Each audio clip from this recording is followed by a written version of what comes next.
Welcome to Practical Talk Time. Today I have here with me Charlie Edgarton, a past life regression practitioner. Hello, Charlie. Hello, Usha. How are you doing today? Fine, thank you. How are you? I'm so excited about this show. There are so many questions in my mind, and I'm sure our viewers would want to know everything about the past life regression work that you do. How did you get into this?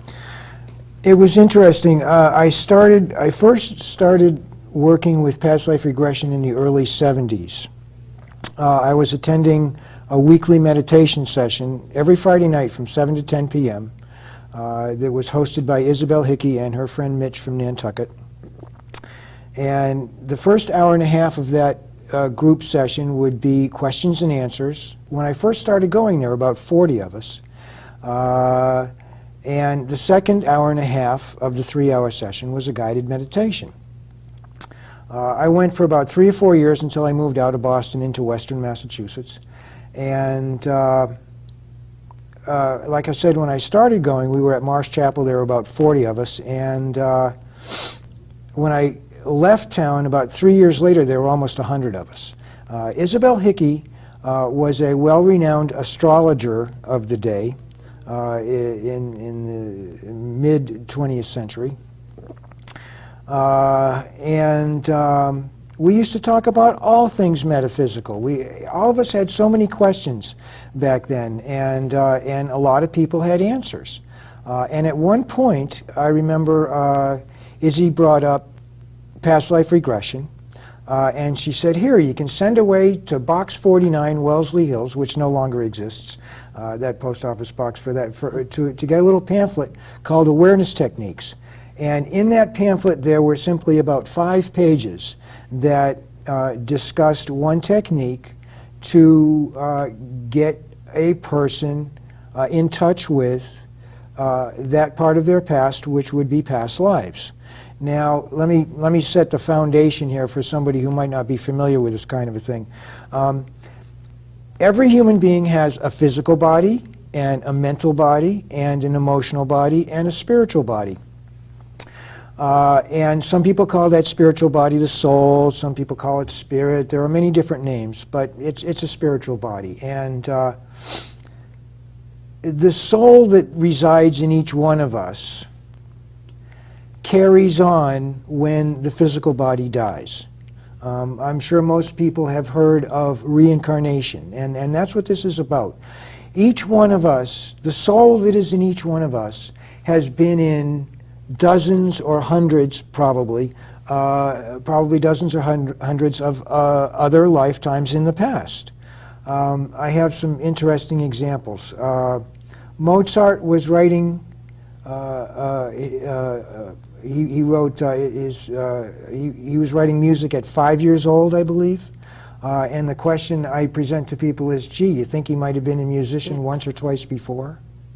There are many... So that wouldn't be an example of some kind of autism, but you're saying it's got to do with some experiences from a past life. Well, it makes more sense. It just makes sense the more you think about it, that if someone had been a musician a number of times in the past and then ended up being Mozart, they had a foundation to work with. At 5 years old, he's writing symphonies. What's up with that?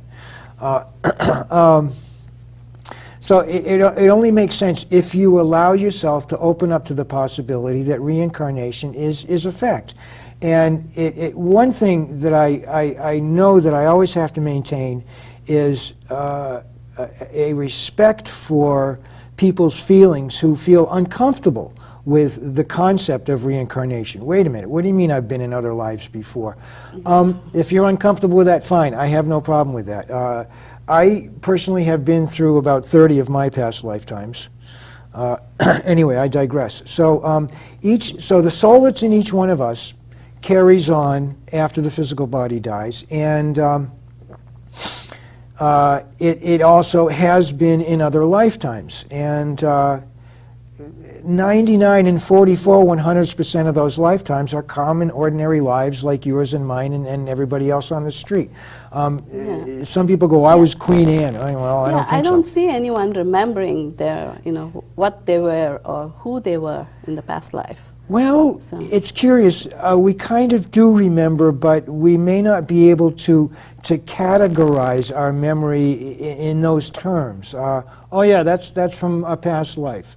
But the more past life work you do, or the more familiar you become with the process and with the activity, the easier it is to get a sense of, oh, that may be from my past. The person, okay, so my history with past life regression. So with Irene. Isabel Hickey? Isabel, sorry. Isabel Hickey, yeah. So there were a bunch of us living in a house together back in the day, and we practiced with each other for a number of months. But for me and for the rest of us, we kind of let it fall by the wayside because other things were more important. So between the early 70s and 2004, I probably regressed fewer than a dozen times. Didn't do much with it. But as a member of the Astrological Society of Connecticut, I've been a member since '98. We have monthly lectures from September to June, the third Thursday of every month. In February of 2004, Pat Walsh, who works with Roger Woolger, came to lecture at the Astrological Society of Connecticut, and she was combining the past life work that she has done and that Roger has done with astrology. As a matter of fact, she just recently came out with a book, and the name of it escapes me. I hope to remember it before the tape is done. But anyway, she has just written a book on reflecting thousands of, or at least hundreds, of clients, client work, hundreds of clients that she's worked with, correlating the past life issues that came up with them and what was going on in their astrological charts. But this is regression, so I'll keep it focused on that. So Pat lectured, and the whole time she was lecturing, that little voice inside of me said, you know, you got to grab onto this. You got to go somewhere with this. This is something really special. And I already knew it was special because I had regressed. So in 2004 and 2005, even maybe into 2006, I took a series of 5 or 6 workshops with Roger and Pat, 5-day residential workshops, honing my abilities as a past life regression practitioner. Now, Roger Woolger he wrote Other Lives, Other Selves approximately 8 years before Brian Weiss wrote Many Lives, Many Masters. There are a number of people in the field out there who do past life regression work. And Roger, Roger's very special to me. Having worked with him as much as I have, I've got a great respect for the man and for his capacity and his knowledge and his sensitivity. He graduated from the Jung Institute in Zurich, and he has his PhD in comparative religions from, I believe it's Oxford University. So that was the time when I was, after working with Roger and Pat, that I felt confident enough to be able to start regressing clients. So what does that involve? I mean, what exactly do you do? What I do, the method I use is a guided meditation. And it's interesting you should ask that point, because there are a lot of, I would say about 75% of the people who practice past life regression work, about 75% of them use hypnosis. And I use, as I said, it's a guided meditation. There are some similarities to those two methods, and there are some differences. I like my method better, and I will not berate the other method. The method that I use when I work with a client, the first part of the process, is a simple relaxation and concentration set of breathing techniques and concentrating techniques. Before we start the guided meditation in a session, I will spend anywhere from 5 minutes to 45 minutes having a conversation with the client to try to focus on whatever the presenting issue of the session is. Whether it's a sore shoulder or a fight with the boss or a problem with the kid, doesn't matter, or stubbed toe, doesn't matter what it is. The presenting issue is what we focus on. So it's not just a curiosity of knowing what your past life was or past lives were, but it's more a question of how do we use the experiences from a past life to solve today's problems in some way. That's exactly physical true. or mental or spiritual even. Yeah, that's very true. A person can regress simply for curiosity's sake. However, the potential for empowerment through some sessions is really great. So if a person has an issue that's presenting itself in a person's life right now, whether it's an emotional issue or a mental issue or a physical issue or a spiritual issue, that feels like it's keeping them from moving forward, from evolving in there. I don't know why I can't get to wherever they want to get to. It's quite possible that it can come from an unresolved issue out of their past. For example, a recent regression I did, very long story, very short. The client was a woman. She regressed to be a man in ancient Greece. She was an upper middle class, or he, in that lifetime, was an upper middle class educator and politician. This was also the time that the Romans were overpowering the Greeks. So he became a slave to a Roman, a powerful Roman man who was at best unkind. But this man had 3 children, and he wanted a tutor for the children. Problem with this Greek tutor was that he was fiercely independent and he didn't like being a slave. And so he was teaching the kids to be independent, and the father did not like that. Long story short, the father took his sword and lopped off the head of this man in front of the 3 children. There's a lot more to the story than that, but time is limited. So, my process, the session, included not only a remembrance, a recollection of all of that, but my work also includes a segment which is a reenactment of the disempowering event. So we went back in spirit, if you will, because it's a guided meditation. We went back in spirit to reenact the event again, but this time very slowly. And I said to my client, what would you like to do now that you couldn't do then? And the answer was, well, I would like it if I didn't get my head lopped off. You can't turn back time that way. However, when you are reenacting such an event in spirit, you can, because you are reenacting it, you can change the outcome. So I said to her, now envision the sword coming at your head. So envision a sword coming at your head and hold up your arm to protect yourself to try and stop the sword. So hold up your arm, Usha. Okay, now push, push, push harder, push away, boom. Goes away. That's all it takes. That's all it takes. Now, So now your mind thinks you went through that horrible experience, but with success. But with success. And I said to her, now look at him. Does he have any remorse? And she said, he's frothing at the mouth. I said, ask him if he would, I don't remember exactly what I said, but I asked another similar kind of question regarding the remorse. And she said, he won't answer me. He's still just frothing at the mouth. So I said to her, tell him to look up and see the light. Which he did. And this is in spirit, okay? I said, now tell him to go to the light. So he did.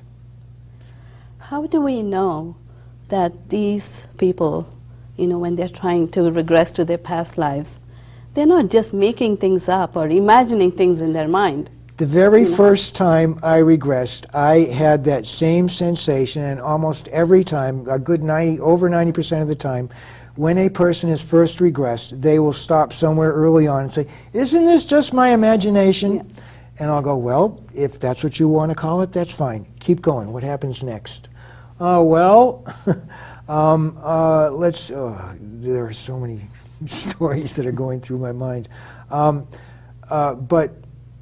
The process involves getting a person to recall, as in a guided meditation, to recall wherever they may have been, whether it's So it could also be in this life. See, there are so many experiences that one has, even early on in childhood. Those have been proven by, academicians, and they've said, okay, this is the direct result of something that happened when you were younger. Yes. Or something that happened in the past that you're not letting go of. Yes. But how does this experience from past lives, there's no proof for this. I mean, No, there is no proof. The only proof is inside you, and the only proof is inside me. The proof is in the pudding. There's no proof, however, there is a lot of literature out, and I will come up with the name of Pat Walsh's book, which is a really good example of this kind of thing. So the process includes the reenactment with the empowering versus the disempowering. And then one of the final segments of the process includes a spiritual imaginary healing session. I see. So how does that go? How does that go? Yeah. I simply ask the client, after we have gone through the reenactment and settled whatever we have had to settle with whatever characters were involved, I say to the client, all right, now, would you like to go to a place of healing? And the question is usually yes. So I say, look around and see if there are any spirits who are ready to come and take you to a place of healing. Oh yeah, there's dozens of them. And they're all wearing flowers in their hair. And where would you like to go? Well, a pool would be nice. Fine. And the next thing you know, a person is in their imagination, if that's what you would like to call it, or in spirit, which is what I like to call it.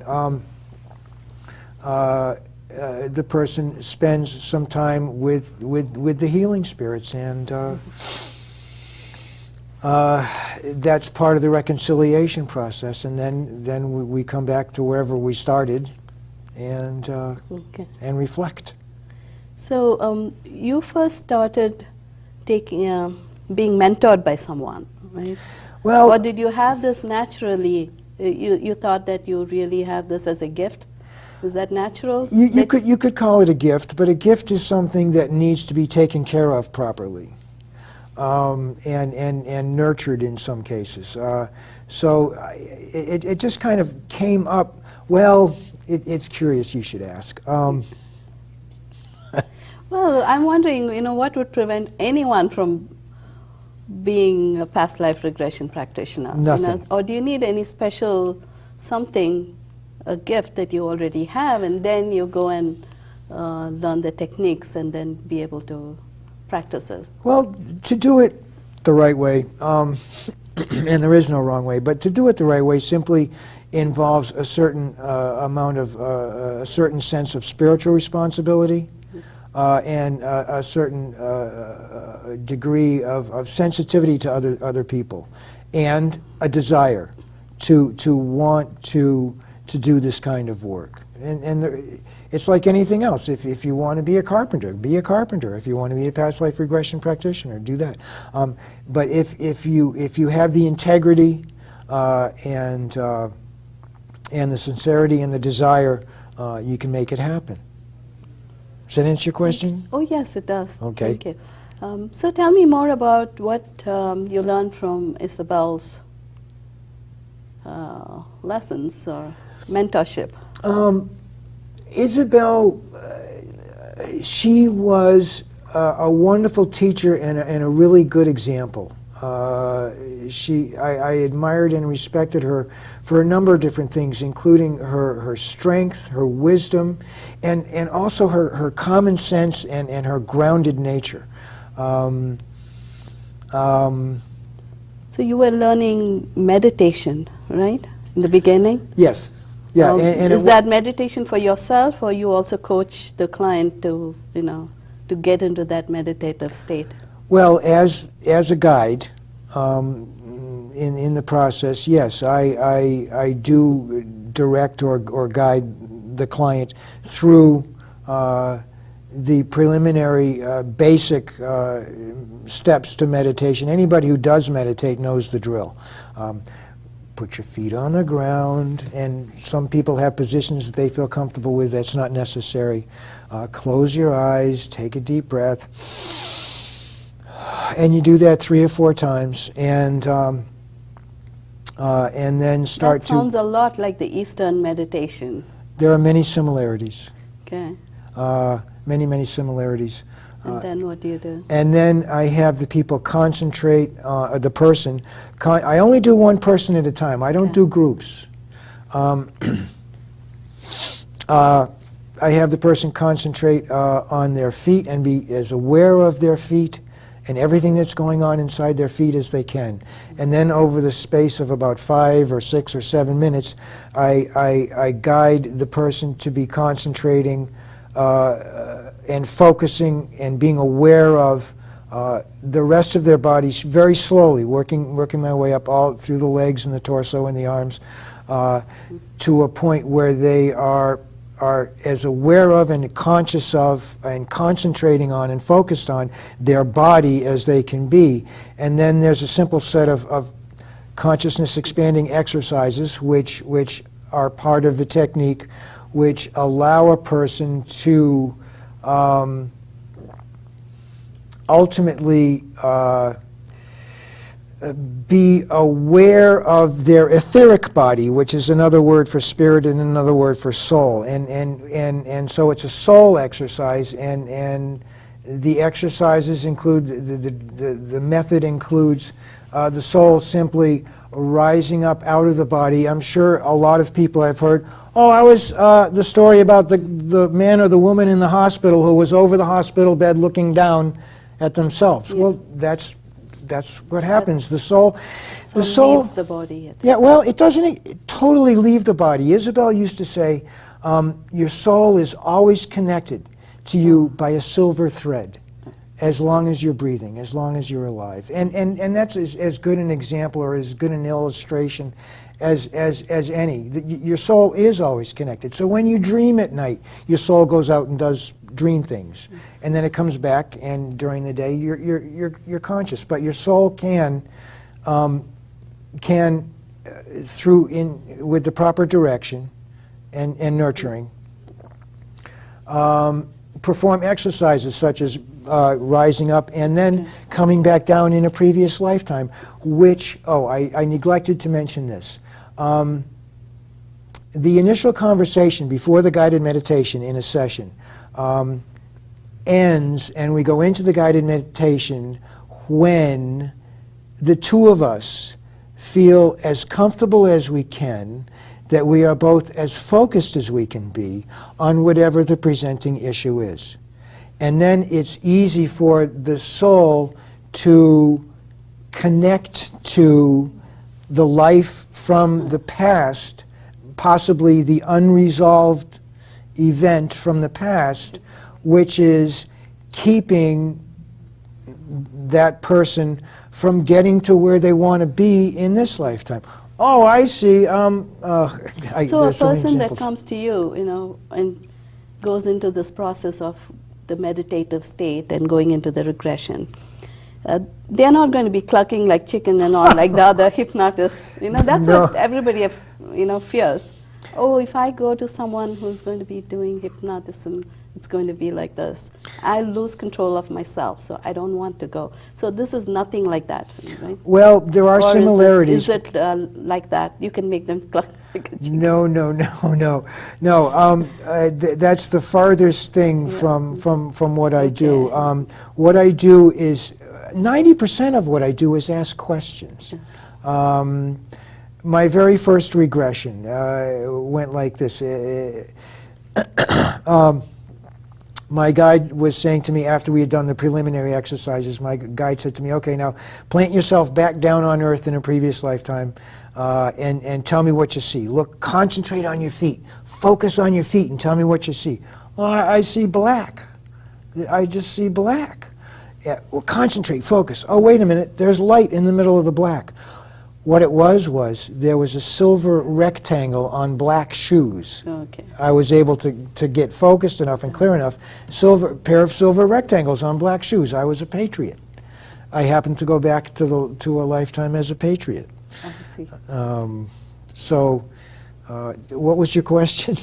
No, that you're not going to make them. Oh, chickens, you know, yes. Yeah. Cluck, cluck. Yes. No, I spend like 90% of my time asking questions. Because if I'm regressing you, it's your story. It's not mine. I have no desire to do anything other than help you get more well in touch with that part of your past that is hampering your present evolution and work through that. Yeah, I see that there have been many books written by people on the subject, and the one that kind of comes to my mind is I think a series of articles or books written by Madame Blavatsky. Yeah. What do you say about that? Madame Blavatsky. We only have a minute, so. Okay, in 1 minute, a minute's all I need with Madame Blavatsky. I tried to read her and was unsuccessful. A number of people in the field have read her, but she's yeah, she's pretty dense. Yeah, she started the Theosophical Society. Theosophical. There are some wonderful, wonderful people who have been associated with the Theosophical Society. Yeah. Yep. So and this is just different. I also, listening to you, I'm reminded more of all the Eastern beliefs as to, I don't know if you have read anything as a translation or an explanation of Patanjali's works. He was a writer about 200 BC. Okay. And he has written about the soul and past lives. So we have so much material that we can read up, and for those of us who don't believe in reincarnation or a little skeptical about metaphysics, thank you very much for explaining all of these concepts to us. You're welcome. Thank you, Charlie. You're welcome. It was my pleasure. Thank you for having me. And from Practical Talk Time, until next time, goodbye.